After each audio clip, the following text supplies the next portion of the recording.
Hello and welcome to this session as we continue our journey on the interviews with Kinsey Tech. Today we're going to talk about the scoreboard. Every recruiter, hiring manager, or technical person that's interviewing you usually would have a piece of paper or a form that they're filling a score on. They're evaluating you. They're putting a score, whether you're the only person they're interviewing or there's a couple of people they're interviewing, they're basically keeping some scores. And we're trying to categorize those scores in a way to oversimplify it. So let's share the screen and look at what we call the scoreboard. First, they want to see if you're qualified. Then they want to see if you're interested. Then they want to see if you're confident. Then there's a couple other things that are not literally written in the piece of paper, but make a big difference to help them make that decision. So the first one is qualified. What's the difference between qualified and interested? We might explain this before. The difference is I would like to do a heart surgery. I would like to be able to save someone's life and just walk into the hospital and do a heart surgery. So I'm very interested in doing a heart surgery. Now, in a hospital, will they let me walk in and do a heart surgery? Absolutely not, because I'm not qualified. I don't know how to do it. I didn't go to cardiology or medical school. I don't have the certifications for it. So I'm very interested, but I'm not qualified. On the other side, you go to the hospital Monday morning, and a cardiologist with 10 years of experience has all the experience in the world. They walk into the hospital Monday morning and he asks them, well, hopefully you have a beautiful day. Happy Monday. And they say, no, I wish it was Friday. I hate my work. I hate my job. So that's someone that's very qualified. They have all their certifications and 10 years of experience, but they're not interested in their job. They hate their job. So the interview, we're looking for two things: that you're qualified, you're technical, you're strong, but you're also interested. Both qualified, interested, qualified. Then that you're confident, that you're someone that I deserve this job. Someone that's going to be able to negotiate the salary has to be confident. Someone that's going to be able to go to meetings and talk to people is someone that's going to be confident. Someone that's hesitant in their answer, and I'm not sure, and they're cutting off as they're speaking and stuttering a lot, doesn't show that they're very confident, even if they're technical or interested. So qualifications, let's start with qualified. Qualified, number one, is you want to show that you're technically qualified. That's why we study the job description. We go point by point to make sure that we meet everything that's in that job description so that we're fully qualified for each and everything that they're asking for. That's why when we're asked about challenges, we want to show them that yes, we face challenges, but also that we overcame the challenges. Not only that, but in the future, any challenges we face, we're going to be able to overcome it. There's going to be a lot of technical questions, especially when you're meeting with your coworkers. So for every question that they ask, you need to have three things. Suppose they ask me, have you done any software development or have you developed any automation? If I say yes, that's not an answer. If I say yes, I've created an automation, still not an answer. You always want to say yes, explain, and then give an example or a story. That's a full answer. Yes, explain, and give a full story. Have you ever created a report? Absolutely. Yes, I've created a report that was very valuable for our sales department. For example, one of the reports that it created does ABC, which was very valuable, which kind of did this and was grouped by this and filtered by this, which is exactly what our sales department wanted and helped them in doing this. So yes, explain, and give a story or an example. So it shows that you have that experience. So in all your technical questions that are there, outline what you need technically on the job description. Make sure you're able to say yes, at least for most of them. You're able to explain and give a story that goes along with it. Number two is interested. You always want to show that you're excited and interested about two things. Number one, the job. In every question that they're asking, it's not just that I know this, but I know this, and this is why I'm very qualified and interested in this job. This is why I can't wait to work with you guys on this job. You're always pitching and showing that you're interested in the job, even though you don't have to use the word interested. But this is why I would like to be part of your team. This is why I would like to, throw hints that shows you're interested about this. Now, you also want to show that you're interested in the company. A lot of times they ask you, why did you apply to us? Or why are you leaving your current job? And people say, well, I love a challenge and it's time for a new challenge. Well, guess what? You're going to work a couple of days with us and then it's time for a challenge and you're going to find another challenge and leave us. So don't talk about, I love a challenge. I'm looking for a new job. It's time for a new job. Because just like you said that to the last company, you're going to come work with us and say that to us, then you're going to leave us. But you want to show something that demonstrates that you care about us specifically. I have researched Kinsey Tech and I found that Kinsey Tech is a great company that does 1, 2, 3, 4, 5. And I would love to work for a company like Kinsey Tech. Now we're like, oh, okay, wow, this person wants to work for us. So when you're interviewing, take a minute, look at the company's website, take a minute, look at their LinkedIn profile, and maybe a couple of their staff members that are there to show that you're not just interested in the position or a challenge, which is what everybody says, but you're more specifically in this specific opportunity and this specific company. Now we're like, okay, this person cares about it. They did their homework about us. Definitely makes you different than everybody else. So you're interested in this job, not any job. You're interested in this company, not any company. Thirdly is confidence.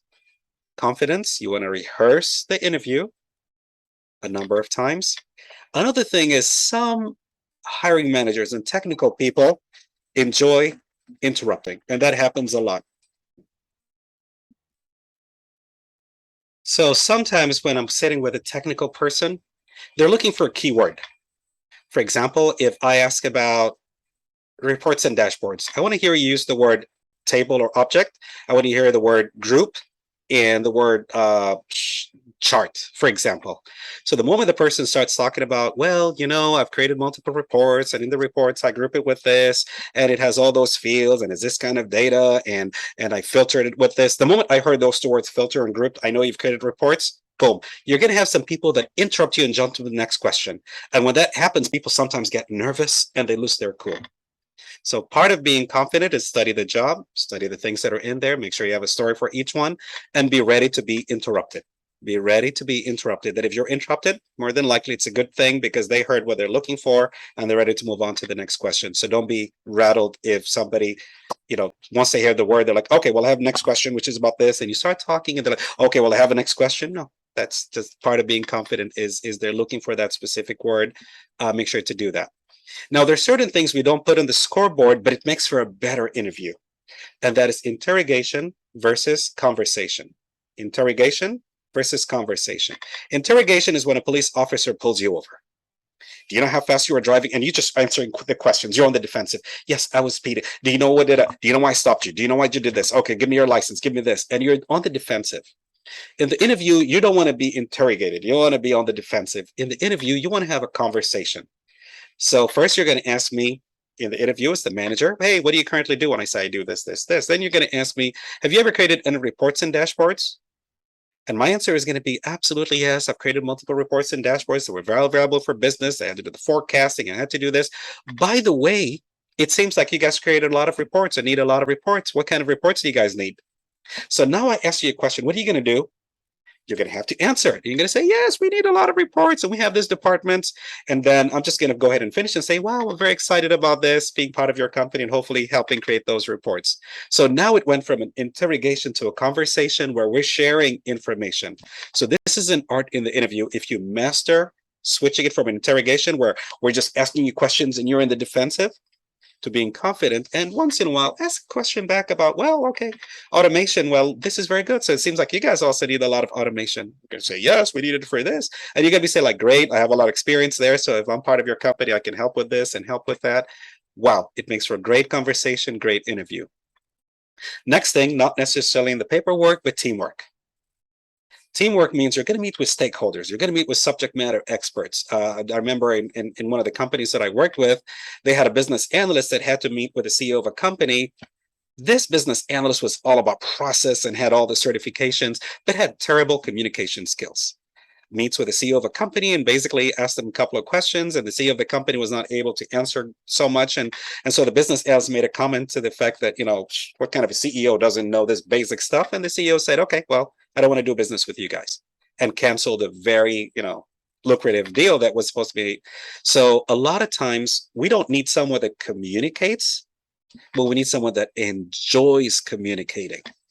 So when you talk about teamwork, meeting with stakeholders, meeting with subject matter experts, meeting with your coworkers, meeting with the manager, don't use the word I communicate and I speak to and I talk, but use the words I enjoy meeting with my stakeholders and they'll enjoy working with them, and use words that show that you don't just do it because you have to do it. It's a job. Okay, I'll meet with them and I'll take notes.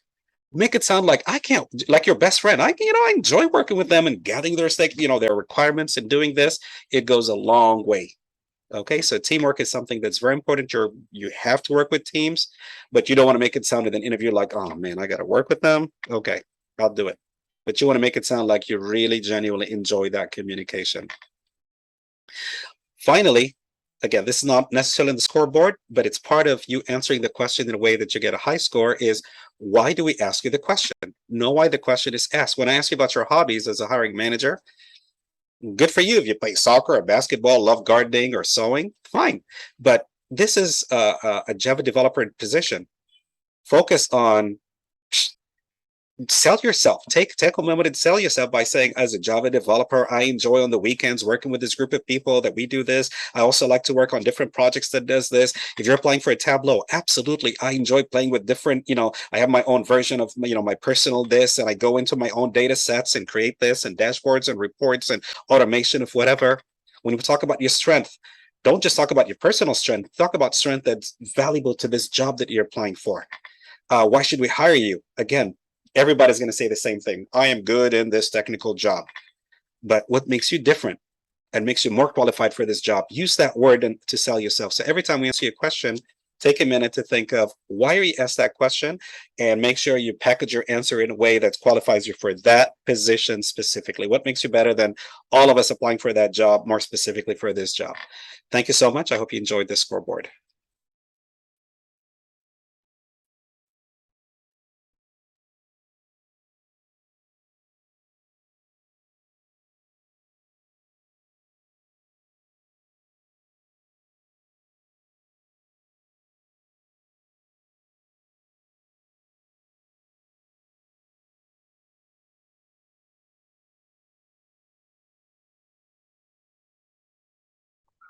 Thank you, thank you, thank you for joining us in today's session. We hope that you enjoyed it, and we'd like to invite you to a lot of our free sessions. Simply visit our website at kinseytech.com/events. Thank you again.